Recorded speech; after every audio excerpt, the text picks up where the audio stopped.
Welcome po sa Cooking Alasen. Magluluto po tayo ngayon ng homemade chicharon. Hindi na po natin kailangan pang pakuluan at hindi na rin po natin kailangan pang ibilad.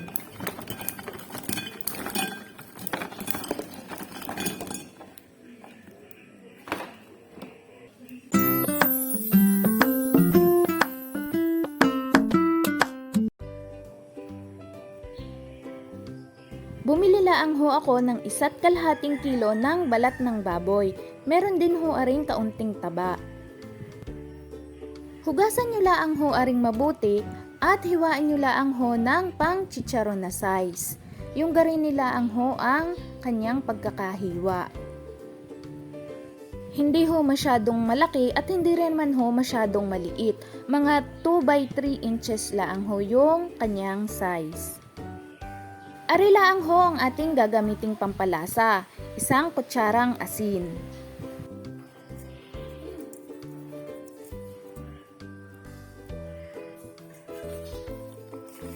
Haluin nyo laang hong maigi para kumapit yung lasa ng asin at ilagay nyo laang ho sa ref ng mga 15 minutes.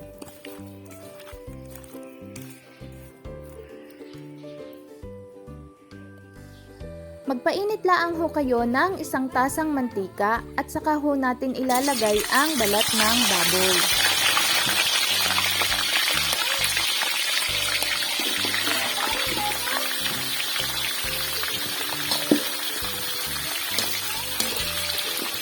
Lutuin laang ho natin are ng 1 oras. Sa loob ho ng 1 oras, maglalabas ho are ng sarili niyang mantika.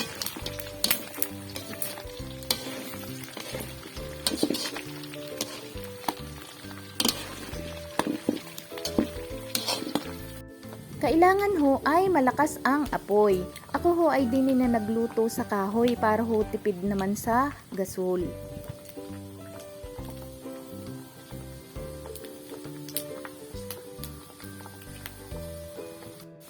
"40 minutes pala ang ho pero marami na siyang mantikang nailabas. After 1 hour ho, dapat ho ay garine ang kalalabasan. Matigas na ho yung ating balat ng baboy. Atin na ho areng hahanguin.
Atin muna ho aring palalamigin at saka ho ulit natin ibabalik sa mantika.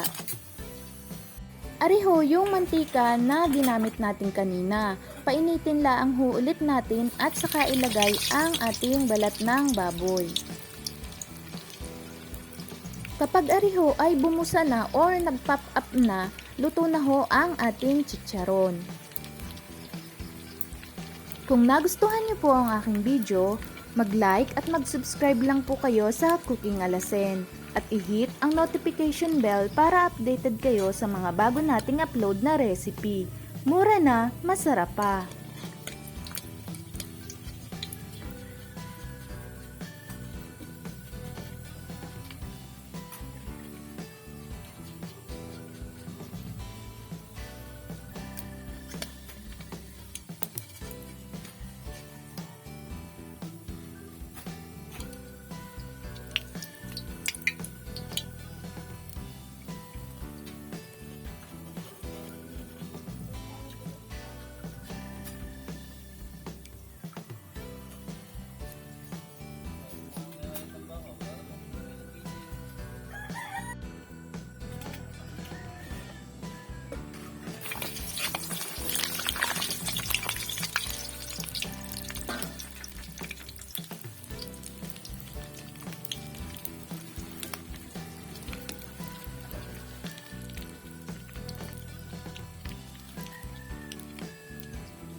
For more budget-friendly recipe, i-click nyo na lang po ang alin sa mga are. Maraming salamat po sa panunood.